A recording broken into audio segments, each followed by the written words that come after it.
So we talk a lot about on this show about, as a founder, business owner, growing a business that can run and grow even when they step away. So it's this kind of idea behind building a business as an asset that maybe one day they could sell or pass down or just not have to be in the weeds running every single day. And on the other side, still have a great lifestyle, still be there for your kids, still be healthy and happy and not stressed and crazy burnt out and hanging on by a thin razor edge. And so I think this conversation is really important for that, because what is the point in building this amazing business and having all these accolades and accomplishments and having the money, success, the team building, whatever it might be, if you are not able, if you are not capable of doing the things that you want to do with your kids or grandkids, or, even just being healthy from a day-to-day standpoint, or God forbid something happens and you get sick. I think we don't think about these things until it actually happens, unfortunately. And I know you've been through this journey yourself personally with going through cancer, so we can get into that. But I think this should be numero uno in terms of a founder, an entrepreneur, what's on your mind. If you're not taking care of yourself and you're not right there physically, mentally, spiritually, your business is screwed. You're not doing any of that. So sitting across me right now is an ER doctor, a physician, and founder of Integrative Cancer Care at MedLogic Medicine. So Jennifer Rahn, welcome to the show. Thank you so much. I am excited to be here and look at medicine from a different angle. Love it. I'm excited to have this conversation. So a few things that we are going to hit on today is, because I think founders listening, there are some things that you guys are doing that you don't know it, that are actually accelerating your aging. There's probably some things that you're doing that are cancer causing patterns that most business owners and just people in general could probably easily avoid.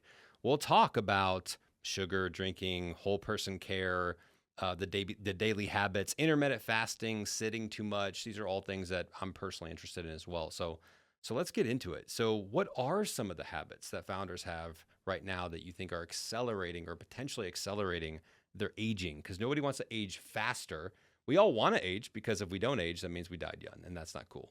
Right. So we all want to get to a point where we can grow and get older, but we're doing some things right now that are making us grow, even age faster. Absolutely. And I'll start with me as an example. I was an ER doc. I thought I was taking care of myself. I was working out. I made sure I brought food with me to work.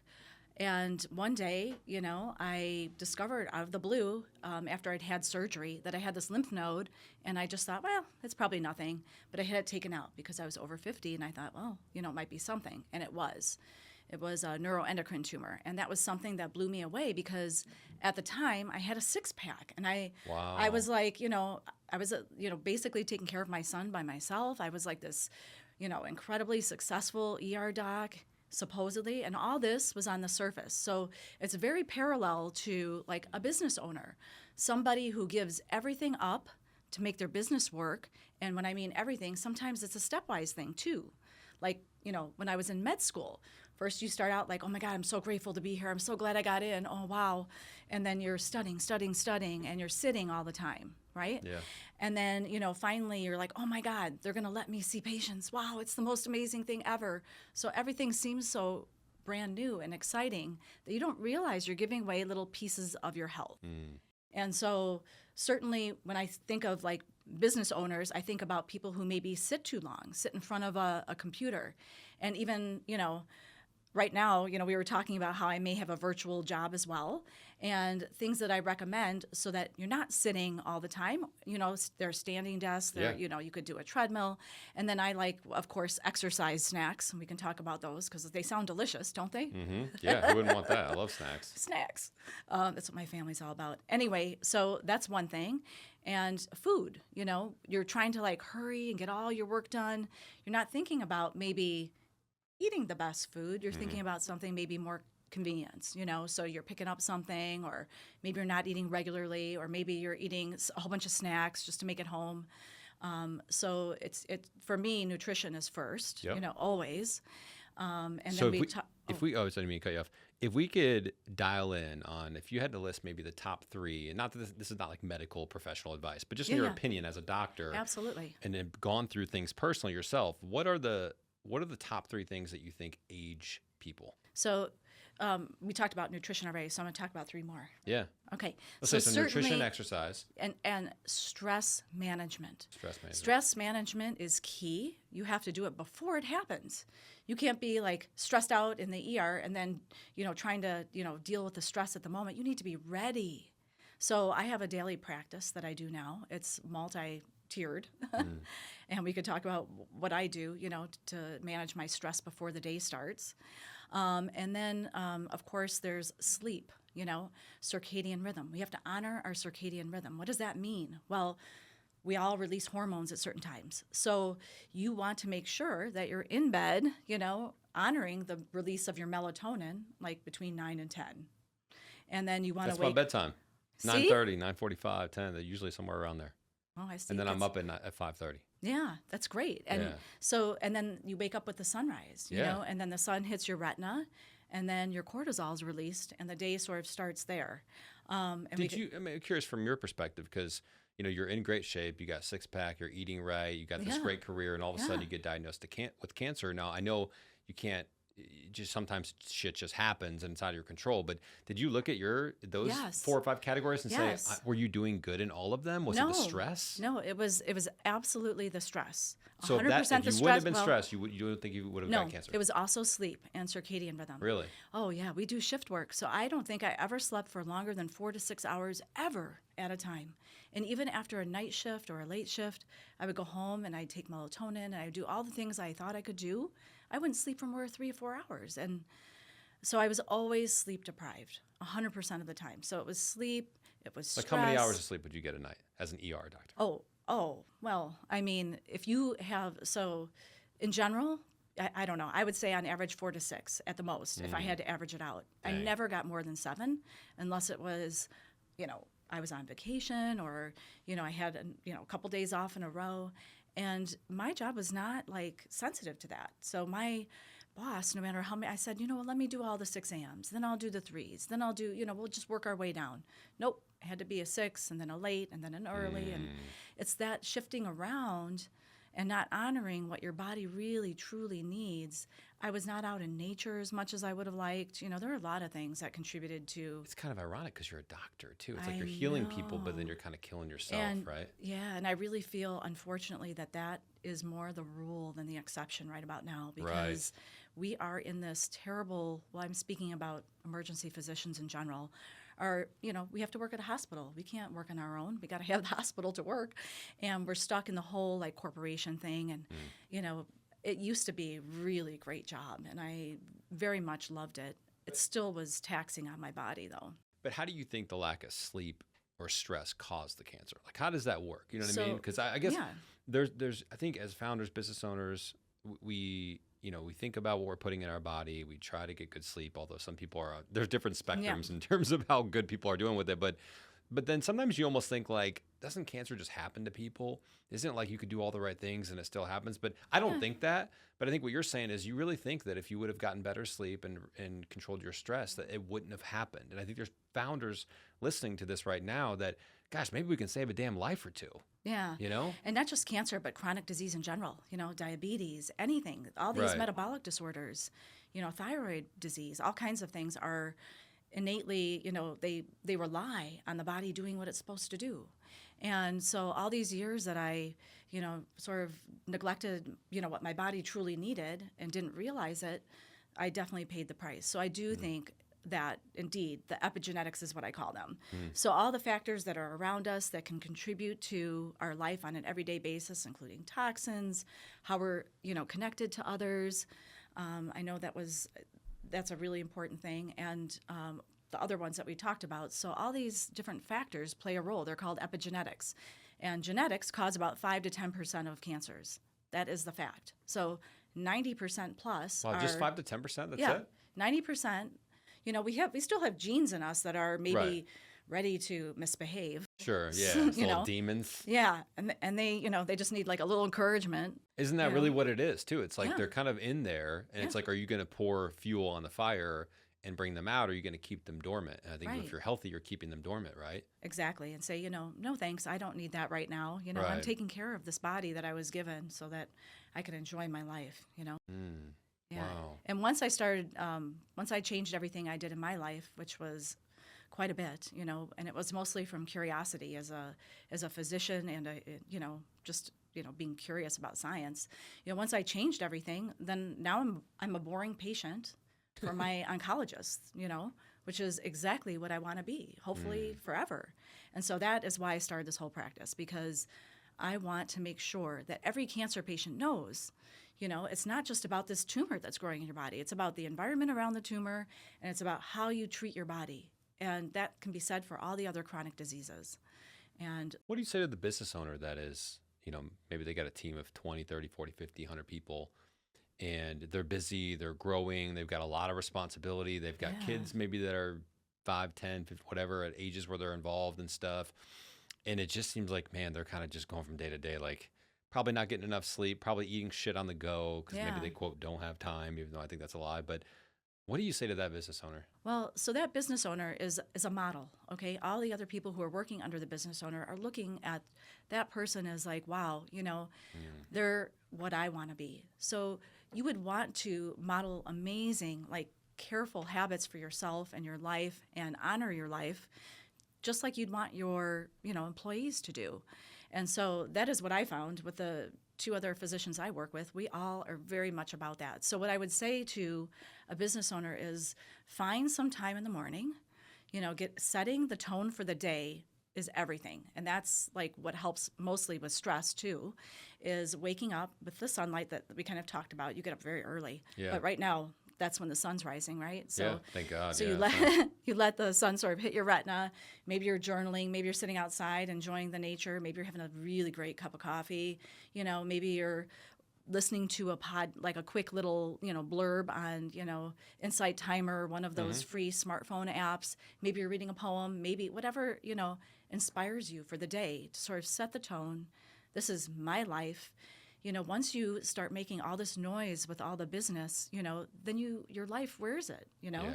Then you're just, what are you working for? You're working because you enjoy it. It adds to your life. You're adding something to this world. You know what I mean? Yeah. But if you can't be that model and that example first, so take some time in the morning for yourself, quiet time. I need to do it when, what I do is I actually massage my dogs and I listen to an Insight Timer. Sometimes I read a poem. Sometimes I have chickens. So I'll go out and check on the chickens, see how they're doing and my garden and things like that. So things that bring you joy in the morning, that make you slow down a little bit, that set the tone for the day.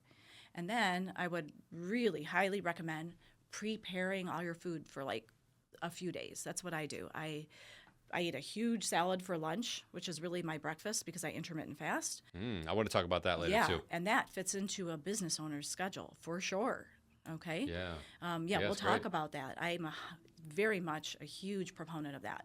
So I'd prepare food, make sure you have good quality food. I'm sure every business has a refrigerator, something that, gives you fiber and, maybe a variety of vegetables, maybe a good protein source, that's going to make you feel good. So you're not like dropping your sugar later in the day and just dragging it, And then, you need to prioritize in your life. Like if you have new kids or, you want to see your spouse or spend some time with them, you have to say, I'm leaving at 4 or whatever. That's it. I think there's some type of badge of honor that entrepreneurs have where it's like the more you work or hustle or the busier you look, the more successful you are for some weird reason. And I think we all fall into that trap sometimes where it's like, I know for me, I had to pull myself back sometimes and say, Alex, if you're not busy or working on the business or doing something like this, you don't have to feel bad for it. You have a life, you have, you take care of yourself. Like for example, during the day now, I'll stop what I'm doing, especially when it's nice out, and I'll go for like a 10, 15-minute walk. Or I'll like play basketball in my house or whatever, I don't have a hoop I don't have like a court in my house, but I'm just like a play ball that I play with my daughters.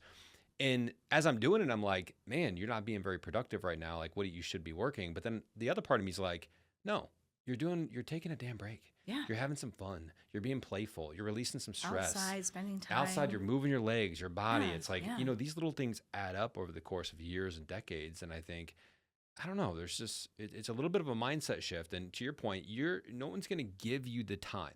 Like you're going to get your emails. People are going to need you. You're going to be pulled into things. You have to create the time. Yeah. You got to say, this is my time and I'm doing it for me or whatever, my family, whatever it is. Yeah. Because if you don't, you're going to get pulled into a million other things pretty quickly. Yeah. You need to prioritize yourself first. And everyone is going to see you doing that. Yeah. And then they're going to understand, oh, I should do that for myself too. And then you end up with like really healthy people working for you. That can't be so bad. I wanted to say the 10-minute walk, that is such a great thing. That's an amazing tool that you brought up. So that's a longevity tool. That's what they're using. 10 minutes after you eat, just take a quick walk. And if you can do it outside, that's even better. So that helps, process your glucose. So you don't end up with glucose spikes. It helps prevent, metabolic syndrome and diabetes down the line. A 10-minute walk after eating, that's brilliant, especially if you can do it outside. So kudos to you. Now, I don't know, you guys founders, let me know in the comments here. Do you guys wear a watch or something that, what is it called, the Jupe? Or Whoop, whatever it is. Whoop is what it is. Jupe's the cologne I used to wear in high school. I think it was a hair care product. Some type of watch, or some type of tracking system. Now, if you get 10K steps a day, is that a good benchmark, or is that like, hey, you're just barely doing what it takes? Oh, I think 10,000 is great. Yeah? Yeah. I think I even read like 8,000 is good. So I hold myself to the minimum of 8,000. I always try to... So, like I was telling you earlier, I try to do what I ask my patients to do. Yeah. So I do I have an exercise protocol where I want them to do 150 minutes of moderate to vigorous exercise. And that seems kind of mean for a cancer patient to do that. A day or a week? Oh, it's for a week. Okay. I was going to say, that's intense for a day. So you're just going to work out your whole life, and then you'll be fine. Yeah. No, 150. That's the vigorous exercise, and then or moderate to vigorous, and then there's weightlifting and resistance training 3 times a week, and then the walks. So these are all like things that I write as a prescription for my patients. And you think exercise fights cancer? No, I don't think it. It's been shown. There are, as a matter of fact, I'm reading a book right now that has all the papers in there, everything. Like they studied colon cancer patients in stage 3 and 4, and they had a 30 to 40% increased survival rate because they followed this specific exercise protocol. Wow. It used to be rest up. Now it's move. Yeah.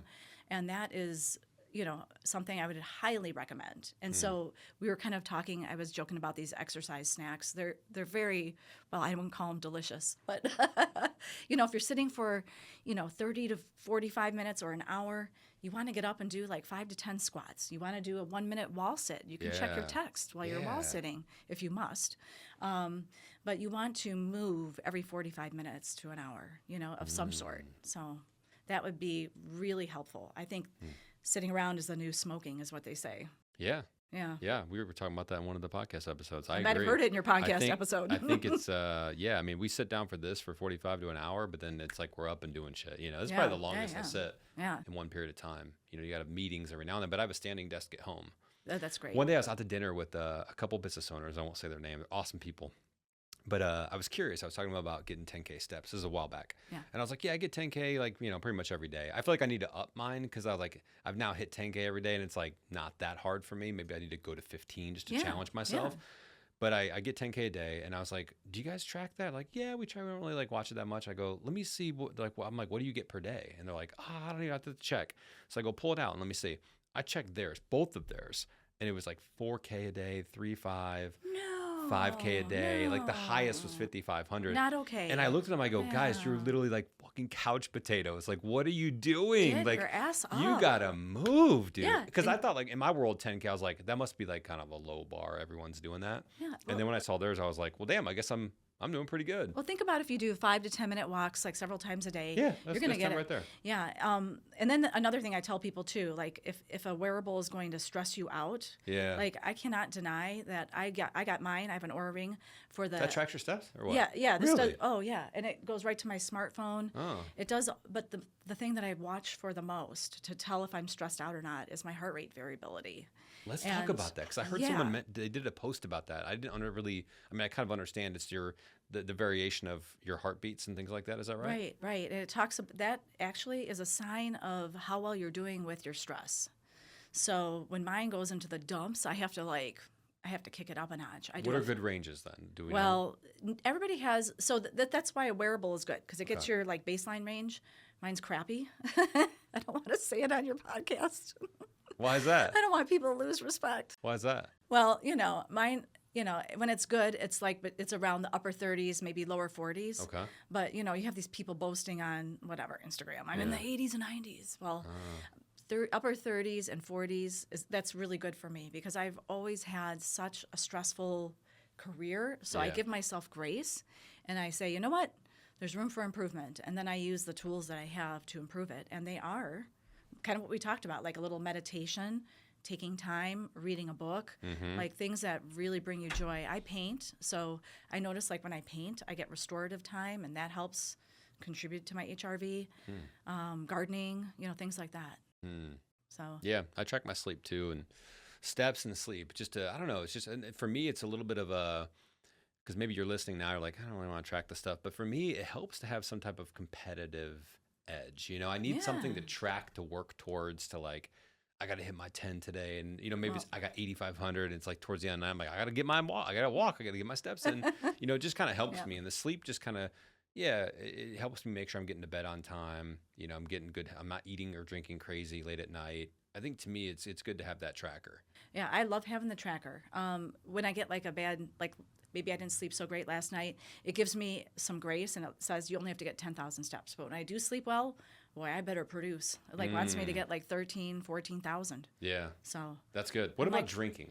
oh, well, yeah, alcohol is not, alcohol definitely decreases the HRV. That's been proven.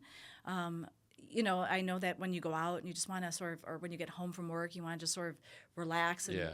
I think it's really important to find something else that can maybe replace that sensation, if it's possible. I don't think it's the worst thing to have a glass of wine, but every night a glass of wine, every night a beer. I don't know. I tell my patients not to drink any alcohol. It's been, also proven, in the literature that alcohol causes cancer and, it turns into sugar. So I pretty much, I don't drink much. I'm a very boring person. What are some things that have you seen people replace alcohol with other things that gives them? Because I think you're right. I think it's like you Yeah. come home, long day. It's kind of take the edge off, relax a little bit. For some Yep. people, it's like how they socialize. For some people, it's how they find their joy or happy, which is kind of sad. Right. But what do you do instead? So I go for a walk. I do. I go outside with my, dog or my husband and we go for a walk, or I go by myself and just really enjoy just not having to work Yeah, and just, being breathing present. in and just, just winding down from the day. So maybe a 30-minute walk at that time, but not much longer than that. Yeah. What about sugar? Yeah, well, Which is worse, sugar or alcohol or processed foods? oh my God. It's like Well, the triple threat. So processed foods, so that we get on the right foot here, even like frozen, like organic veggies and fruits, those are processed because they had to be frozen and put in. So we're talking more about ultra processed foods, things where you pick up the label and you're like, I can't pronounce that. Like who had made, my grandma didn't use that in her kitchen, you know? Yeah, or it's just more. There's more than like 5 or 6 things. It's like all right, You're what's going already on? like, what Yeah. is this? Yeah. So yes, I think ultra processed foods are absolutely the worst. If you had to like prioritize the Really? worst, yes, I think cutting those out of your diet, no, absolutely. Why are those so bad? Like, what do they have Well, in them that? because they sit on a shelf and you're putting like toxins in your body and your body's not used to it's like, what is this? This isn't whole food. I haven't what is this stuff? This isn't, it's just calorie dense, nutrient lacking, Right. food. And all it does is turn into like, fat, and then you end up with like fat around your visceral organs, and it's just bad news. That would be the first thing I would cut out. I mean, slowly with grace. You don't have to do it Yeah. like boom, everything in a day. And then sugar's not great. I mean, I don't eat any sugar at all. Really? I haven't for 9 years. No way. Yeah. You've not had a single Well, actually, gram of sugar in 9 I years. have to backtrack on that because sometimes I'll go out to eat and then Okay. the next day I get this like sugar hangover, and I know, what the worst is, like those little beautiful dishes at the Korean restaurant. Yeah. They put sugar in those things, and Yeah. the next day I pay the sugar in price, so I don't eat those anymore. Yeah. But you haven't had ice cream in 9 years? Oh no, I What know. about treating yourself every now and then? I You don't- do. I okay. do. I got used to. So what happens? It's kind of interesting. What happens is your body adjusts. The body's really amazing. It's absolutely incredible, the human body. And so my taste buds adjusted, and I don't eat sugar. Like I'll eat berries, or I'll eat fruits. Yeah. Or if I really want to treat myself, honest to God, I will put a couple drops of Splenda on something. Or You devil, you. I know I'm getting out of control. Anyway. So I put in my coffee in the morning. I switched because I was doing raw sugar, which I think is better than processed, but it's still sugar. So I got away from that, and now I'm doing monk fruit. It's like Oh, organic yeah. monk fruit, Yeah. which is like 0 calories, 0 sugar. Is that better? It is. Yeah. It is. It's one of the top three. You know. Okay. I'm sorry. I didn't mean to say Splenda. I meant to say stevia. Stevia, yeah. So stevia, monk fruit. Those are the top two like best things to put in for an artificial sweetener, and everything else has trouble associated to it. You know, with it, even Splenda. So.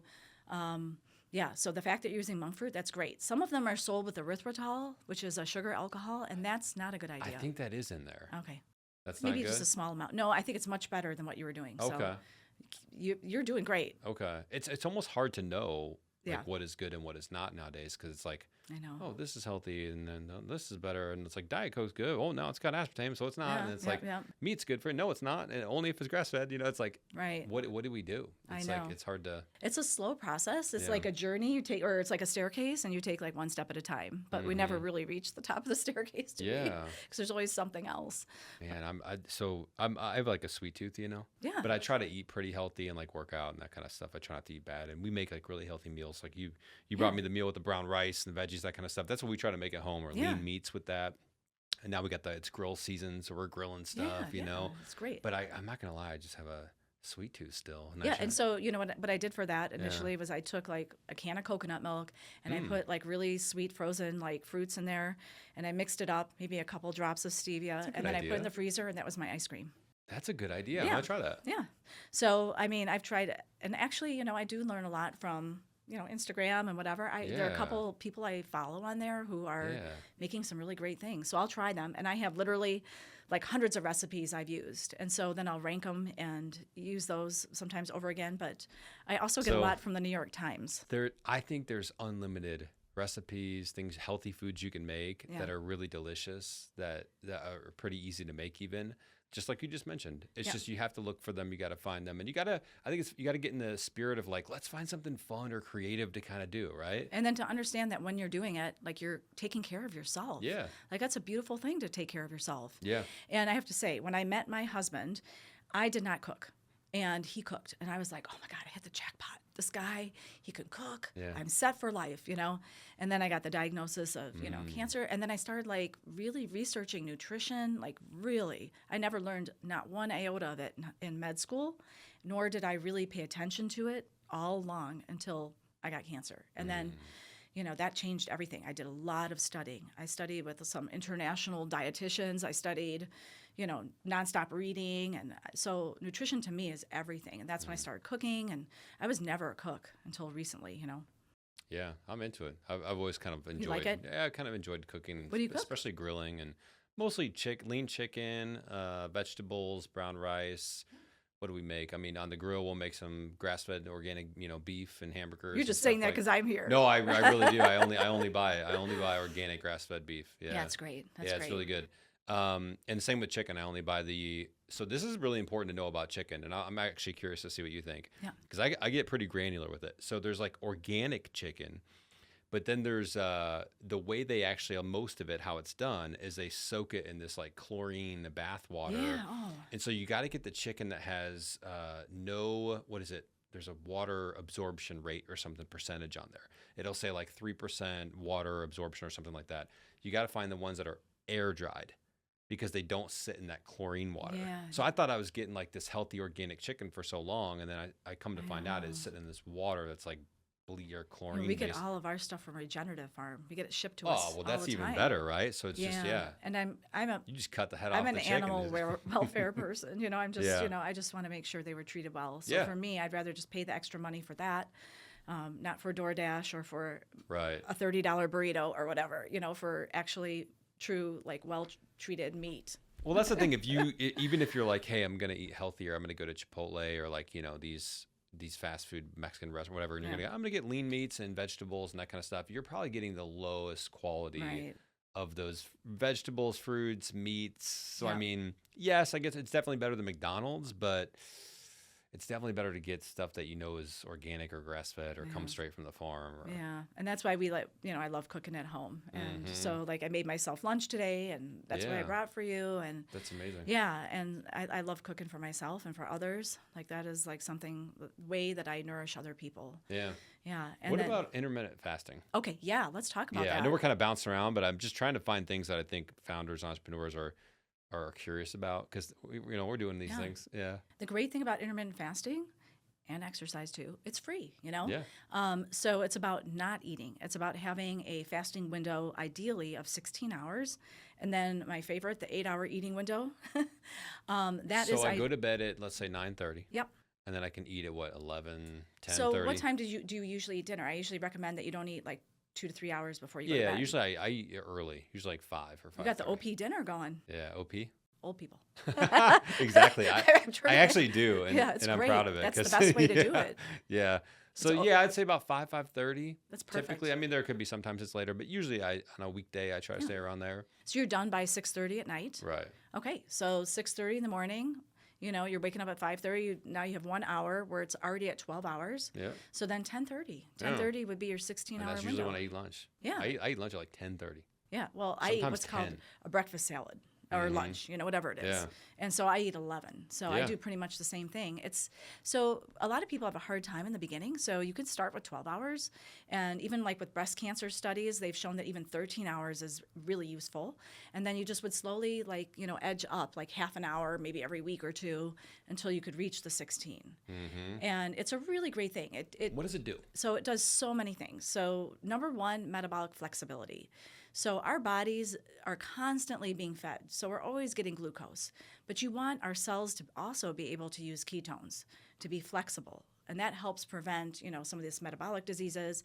It definitely helps, like when you have cancer, to make sure that you're not funneling extra sugar to the cancer cells, which they prefer 50 times over regular cells. They really thrive in a sugar-rich environment. Really? Diet. Yes. So at least a lot of the studies have shown that by using ketogenic diet and fasting, you actually are really improving your health, and that could be just the metabolic flexibility. But I also do believe it's because it's not really feeding your cancer. Can you And break so- that down a little bit more in terms of how does not eating or intermittent Yes. fasting Okay. actually prevent cancer in a lot of ways? Yes. So what you're also doing, what you want is an ideal microbiome. So a microbiome is in your gut. You have like a whole host of bacteria. Yeah.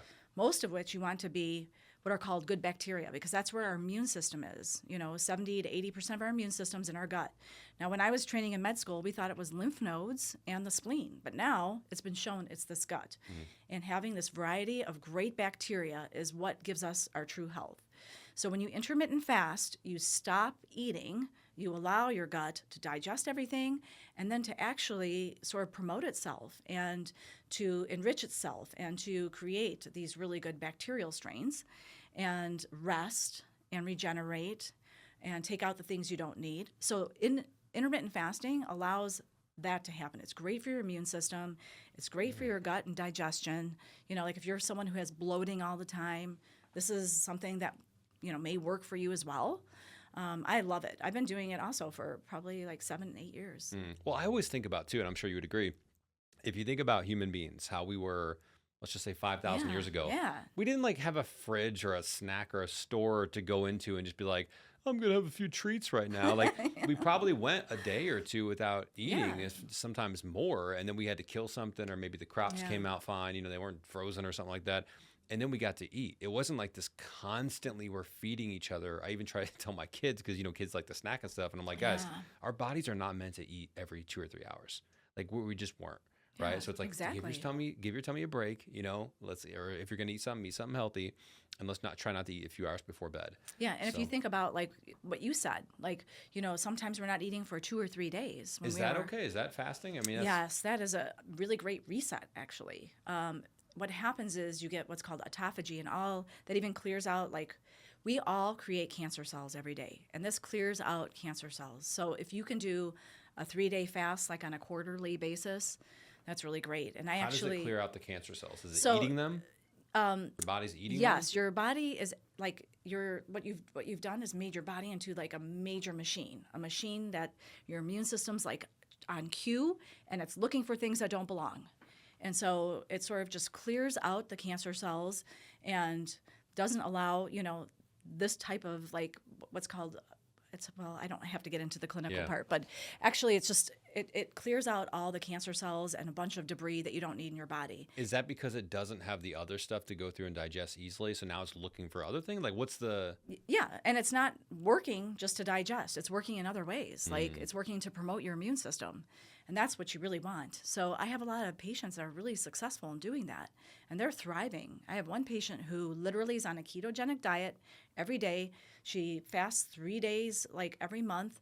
She fasts 1 day a week otherwise, and I have never seen anything like it. Like she was able to kick her like ovarian cancer, which is a very aggressive one, to the curb for about 12 years. Wow. And when it came back, it was very localized, which is unheard of. And now it's Wow. out. And yeah, so I'm learning from my patients too, like certain things. So there's a thing too, if you don't want to fast, you know, I'm one of those people that used to get hangry. I don't anymore. Yeah. But, you know, that's when you have your, you know, your sugar sort of dips down. Right. And so I do this thing called a fast mimicking diet, which is kind of a slight cheat. And there's a company that makes it. So I've been using that diet and checking my numbers on my Oura Ring, and it's out of like, it's amazing. So you can do a fast mimicking diet as well. Well, me and my girlfriend were talking about doing fasting, but we weren't really sure like what's a healthy way to do it, right? Yeah. Like how do you fast in a way that doesn't, you know, cause you to pass out, or like, do you need to just, you know, just use water for a day or two? What's So- a good, like so for me you right can now, I've have- never done a fast. What should I be doing? So if you want to do like a 24-hour fast, Yeah. you can have water, you can have tea, Coffee? you can have a cup of coffee in the morning. You can't put cream in it. Damn it. But you can use that. I probably can use that monk fruit, right? It doesn't have any calories. It doesn't, yeah. Yeah, so you I can could still I could get used to maybe some black sweeten that coffee. puppy up, you know, Yeah. and you can drink a lot of fluids. You can even have like bone broth, you know, small amount, some chicken broth maybe, you know, until you're used to fasting. Or you can cheat like me. I used, you know, this Prolon, which is a fast mimicking diet, and it works extremely well. You're still eating something, and you're still drinking a lot of fluids, and and it gives you like some nutrients and a like sort of vitamin type thing, and it is amazing, and you get good results from that. So 1 day is pretty good to start with, you think? Yeah, or 2 one days? day. 1 One day day is a great place to start. All right. You know, Founders, I'm gonna challenge you guys. Let's do Yeah, it. Drop let's it. do Drop a it. comment. Let me know. I'll be on this journey with you. I'm gonna do it for a day, and I'll come back You and are? report it. Yeah, I'll give it a shot. All I've been right. wanting to do it anyways because I do feel like you need to cleanse the body. and if you every think so about often. it, there are a whole bunch of religions out there that use fasting Oh, as yeah. a tool. Yeah. And it's not just because, like, I'm Jewish, you know, we used to Yeah. fast for Yom Kippur or whatever and say we're sorry, you know. Yeah. But it was also a reset, you know, Yeah. but once a year, that's not enough. So Mm. I have to be sorry all the time. No, I'm just kidding. And then, okay, so that's easy one. And then what about? I want to ask you about the cancer side of things. It seems like when people get cancer, it's like chemotherapy, you know, some type of like pretty, and maybe it's different now, but are they teaching people and patients? Are they saying, hey, you should start fasting more, you should start eating differently, you need to get more aggressive with your working out? I know you talk about kind of the whole person care. Yes. Give me the Yes, background there, because I'll hear so- about this stuff. Yes. Okay. So if you were to go, you know, if you unfortunately, you know, find out that you have cancer and you go to an oncologist, they are busy.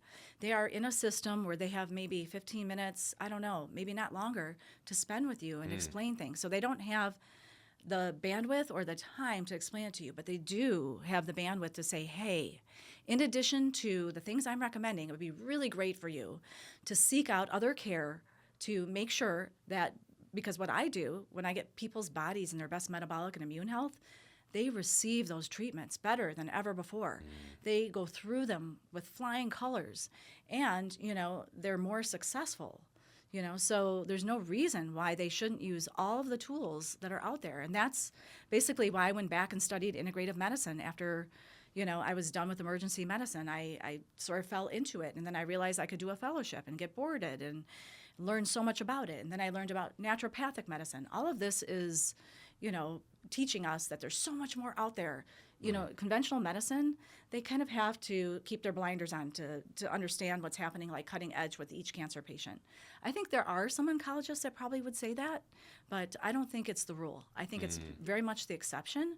Yeah. But what I would like them to say, it would be so easy to just go out there and find someone who can help you with your nutrition, with your exercise, with your sleep, with your social connection, and, you know, all the things that I do with patients. And then, you know, I have like cutting edge technology I use too for precision oncology that they don't use to the maximum. They use some of it, some of the molecular markers to determine like, oh, is this chemo good for them, or what should we do with them?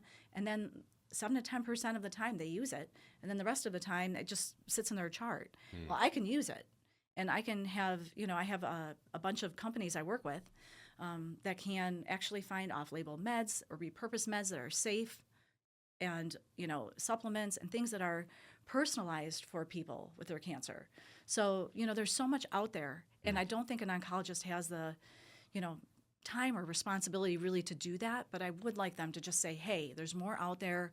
Why don't you look, here's online, here's, whatever, me or anybody else that's out there doing something similar, just so people can understand what they need to do with, really with any chronic disease. Yeah. What was it like when you found out that you had cancer? Oh, wow. And how has it shaped, how you think about the world and go through your day? It completely changed my life. First of all, it was absolutely devastating. My son, was in high school. I wasn't sure if I was going to see him graduate. You know how it is. Yeah. I was devastated. I was, hopeless. I was fearful. I was immediately a victim. Did you think you didn't have a good survival rate, or was it just the shock of it? Or it's the shock of it. And then, my particular type of tumor, it acts differently in different bodies and different locations. And so it's not predictable, and so I live with uncertainty is what I live with. And so I've become the queen of uncertainty. It's fine. You know what I mean? Like, none of us truly know what's going to happen tomorrow. No, we don't. And, it's a gray zone that we live with all the time. That's why, I live my life to the fullest. Like, I try to every single day. Sometimes, with this new practice, I get bogged down, and so I really feel like I want to give 100% to every single patient. So I will work sometimes a little too much, and not have time for all the things I love to do, like I recommend to your founders. So I also fall into the pitfalls, but then I pull myself back. I feel like the balance is off, and then I'm like, I got to do something about this. What if there's a business owner listening right now and they're like, I'm too far gone? Like, and what, maybe I'm overweight, I'm not taking care of myself, maybe I'm drinking too much, whatever it is, I'm stressed, I'm not getting good sleep. How long does it take to kind of reset your body? Let's give them some hope out there. Not long. Really? Not long, yes. If you were to radically change how you eat, just one thing, and start to exercise, you will turn yourself around, very quickly. And what happens, it's an upward spiral. So it feeds on itself. You start feeling better, and then you want more of it. And then you want the next step, and then you want the next step. So the best time to start is now. Don't shame yourself for not having done it. You know what I mean? When you go see a doctor, like, how many doctors have you seen that are in perfect shape with a six-pack or like look like they take care of themselves? None, I don't really think. Yeah. So, you gotta start somewhere. So be kind to yourself and know that today could be the first day that you go, buy yourself a wearable if you're good with that, and sort of see where you're at. And then you'll start taking steps in the right direction. There are a lot of great tools out there. There's the Hume, scale where you can sort of check your lean body weight. There are a lot of tools that you can use. And, even if you need to, and I have like a fitness room at home that I use. That's how I work out. That way I don't have to go to the gym and shower. And that's nice. I don't really understand like looking good for the gym anyway, but like I don't really want to even think about it. Like, I don't even care. I don't have to. My dogs are not judging me. Yeah. And what has it been like growing the Integrative Cancer Care Center? And tell us a little bit about kind of what you guys do there and what's it been like so far trying to build that? Thank you. Yeah. Thank you so much for asking. Yeah. So I got a taste of what it's like to be like growing a business as well with this. And there's this voice in my head. My dad, tried to start a business in the 80s, a computer business, Apple.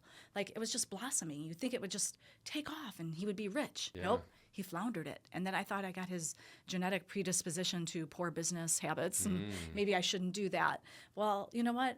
I decided I don't care. I'm going to like research this, figure it out on my own. I use AI tools, whatever, to develop, my practice. And I built it from zero. I had nothing because it's a very new field.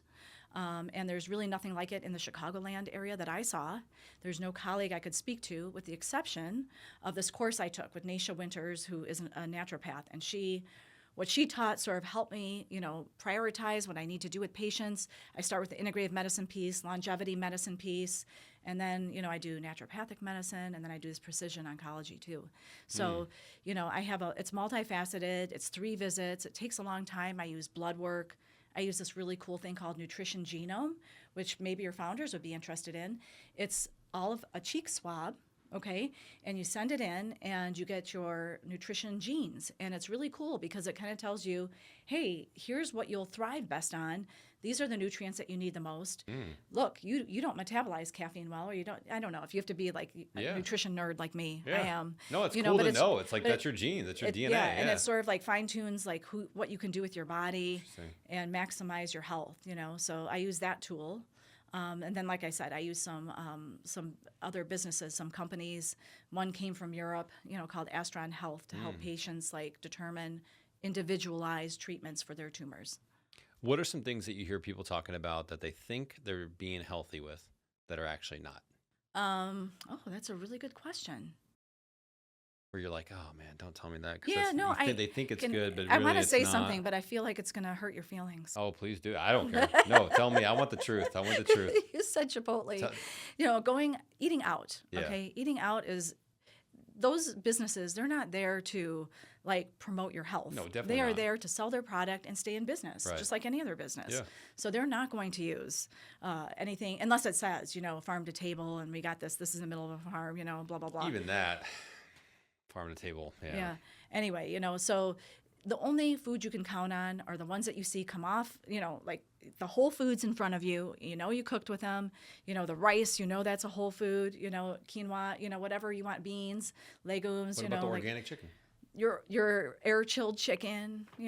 We have our own eggs at home because we have a But chicken I don't coop. think people think that eating out is necessarily healthy. Or do you think just because they're getting something Well, they'll go healthier? out and have Chipotle, or they'll say this is a healthier alternative, like me, Okay. going for Korean food. Yeah. I don't. Anytime you go out, you have to sort of, I guess, let that go, let that piece go. So Kind of do, right? Yeah. yeah, and then overworking out. That's another thing that's unhealthy. Like if you work out too much, you're actually damaging your body. So you want to have like, a balance there as well.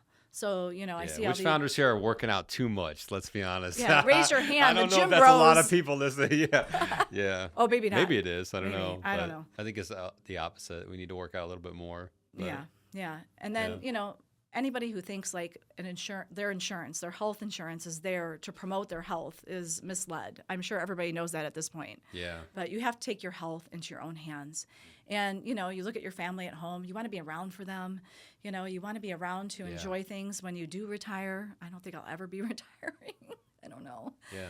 I don't know if I ever want to, actually. But Me either. I love what I do right now. Yeah, I think it's actually good, and we were kind of talking about this earlier. It's good to have something to keep you busy, to stay active, to stay focused on something. I think that's a good thing. I think we were meant to kind of work through challenges and solve problems and stay in a community. And Absolutely. And if you look at Kelly Turner's, like, 10 big things that she found in cancer patients, one of them is sense of purpose. So, going to the ER, and I mean, I don't want to sound like I did save lives, I did. Yeah, of but you know course. what? It wasn't it was fine. It was good. It was great. I was really grateful that I was able to do that. But now I really find a sense of purpose. Like I really feel like I'm making a difference. Maybe I'm not like saving people's lives, like, by intubating them and putting a tube down to breathe for them, putting them on drips wild. and all the stuff that I used to do, I am saving one at a time, you know what I mean? And they are so grateful. It's a different feeling, and it's really brought me my sense of purpose, and connection, which is really important. That's something like you have to remember when you're a business owner that, that connection, is really important, connection to nature and people. And I don't know if how, your employees, Mm-hmm. Yeah, that's awesome. What made you want to come on the show? I'm curious. Well, okay. Well, I've thank never you asked for a guest that before.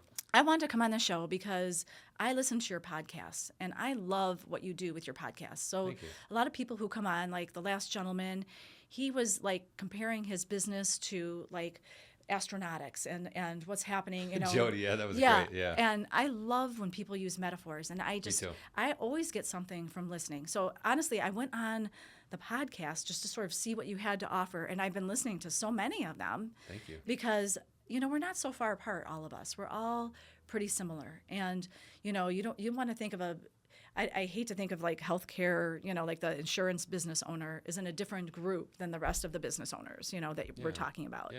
So I wanted to come on here because it's different. It's not just about, what I'm doing with my integrative cancer care. It's more about like being a disruptor and starting something new. And what is that like? I'm not young. I'm not old, but what is it like, starting something new, like after you've done all this work in the ER, something completely different. And that's very much like founding a business or founding a new practice and making it work. It's not easy. Oh my God. In the beginning, my colleague, who is such a wonderful human being, Dr. Jill Green, she believed in me, and she hired me for 2 days a week. And, you don't just hang up a shingle and people start walking in. No one's going to know what you're doing. Right. So, I felt so bad. Like, I'm sitting there trying to promote my business, trying to figure out, how am I going to do this? What do I do? How do I, get the word out? Yeah. And so, but Was that the biggest challenge you had? Yeah, getting the word out. That was the biggest That is a challenge. tough one. The word is out now, and I'm very busy, actually. So What's something maybe another business owner can learn from? What did you do to get the word out, to get more clients, You know to what your I did? patients? I did something I love to do, which is education. I've always, like, even when I was in the emergency department, I always gave lectures, and I was an educator. I was always involved in a residency program, but now I love to just teach. And I did like a grand rounds at Rosalind Franklin this year. I did, a couple talks like at Cancer Wellness Center, or the Brushwood Center, or the Wellness House. Like, education, I think, is what's getting it out there. And then I have two awesome people, Magda, and a couple people who have sort of like helped me realize, you've got to do what are called SEOs. I'm like, what's an SEO? I know what a CEO is. I don't know what this stuff is. Yeah. So I've also written blogs, and Yeah. I think it's mostly like just getting out there and speaking to people in the community. Yeah. Like, It's funny you said the education piece, because I was just talking this morning. I was talking to a CEO of a very successful local company here, and I was telling him, I said, there's a difference between posting content on social media, making announcements, this is our company, this is what we do, that type of stuff doesn't do a lot for the business, versus going out there and actually educating and bringing a point of view to the marketplace and saying, this is how you do this, and this. These are things you need to look out for in your business. Yeah. Here's a client testimonial or a story that somebody went through, and here's what you can learn from it, and here's some value extracted from that. Yeah. Those are the types of things that people really want to see. Maybe a little edutainment where you're having fun, but you're also educating. And so the same way I look at this podcast is like, what is the founder or an entrepreneur going to get from this show? And if you can think about everything you do from that lens, you should be doing it because it fills you up and you're excited about it and you love to do it. Yes. It's got to start there, I think. But, Absolutely. But past that, if you're putting it out in the public or you're getting on stage or doing social or a podcast, you got to think about, who am I serving? And how do I serve them to the best of my abilities? Absolutely. And I do these like lunch seminars, which are complimentary, Yeah, called that's Learning great. to Heal While Eating a Meal. You should record that stuff and then you turn that into content. That's what I call being should. the content. And You're I doing your haven't. thing and you're recording it, you're documenting Yeah. it. And then that becomes a social media content. So now you can, instead of talking to 20, 30, 50 people, you're now talking to 50,000 people. I know. That is something that I need to do. And that's where I lack, because I just don't have the time, and I don't have, If you're recording yourself, if you're recording yourself doing the thing you're already doing, you don't really have to have a lot of extra time. I just have to make sure that, everyone who attends is okay with me recording it. Well, just recording yourself. Yeah, right, maybe not I could them. do. Oh, that's a good So I idea. did a workshop the other day here, actually live. We had business owners here, and I just it's a small bunch, and I just recorded myself. They weren't on camera, but I recorded myself, and now I've got all this content to that's now great. post, and and then I'm repurposing the long form, and I'm going to send it to people who missed the event, and I can use that as a marketing opportunity there too. So Yeah, and I do all the like longevity tools. yeah. It's really I do cool. nutrition, I do sleep, I do stress. I make it funny, and light. Yeah, you got And, to. this next month I'm adding exercise. I'm adding the latest in, cancer care, and I'm going to try and make it a little more exciting than that, But Well, Jennifer, I appreciate you being here. I know a lot of the talks that we have on this show are building businesses and scaling and tips for this and growing and that kind of stuff. But I think it's very important to slow down and talk about some of the things that matter most, which are our health, our lives, how to be better in all areas of our life. And appreciate you for the work that you do and the fact that you are disrupting and doing something different. Yeah. You've been on the journey yourself, so you know what it takes to get back up from the ground and make the most of it. And hopefully we're inspiring some people to be a little bit healthier so they can have a better business and spend more time with their family and whatnot. Yeah, that's great. And I really appreciate you having me on this. And being a disruptor is like, it's a painful thing. It's a double-edged sword. You feel powerful and you also feel like alone. You do. So, at one point I was literally documenting my journal, like how alone I was. I had nobody to talk to build this. And oh, so sad. And then I Yeah. pulled myself up and said, but yes, I'm very powerful. Yes. So Yeah. yeah, but you have to start with yourself. And once you like you yourself, you honor yourself and you give yourself all the grace and the health and all that, then you're like the people that work for you are going to see that, and Yeah. and then your business will, I think, flourish from that. I think that's a good point. I hope CEOs, owners picked up on that when you Yeah. said it earlier and you went in more detail, which is if you come in the office and you're setting the tone and you're in shape and you're eating right and you're working out and you're feeling good and you're taking the time that you need for your loved ones or yourself, Yeah. that's inspiring because they Yep. think, wow, if the CEO who's probably busier than most people, if they can do it, why am Right. I not doing it? Right. Or You know? and then, probably they're in a much better mood and Yeah, oh for more sure. likely to connect and Yeah. Yeah. communicate better. So Jennifer, where can people find you, connect with you, learn more about what you Oh. guys do? Oh, thank you. Yeah. I'm at medlogicmedicine.com. So they can go on on the website and take a peek, and then they can also join me for these Learning to Heal While Eating a Meal lectures, which will be Love that. Tuesdays at noon next month. Cool. Yeah. Well, thanks again for being on the show. Really appreciate you being here. Thank you. Thank you guys for watching, listening. Hope you guys took some things away from this, and we'll see you on the next one. Yeah, thank you.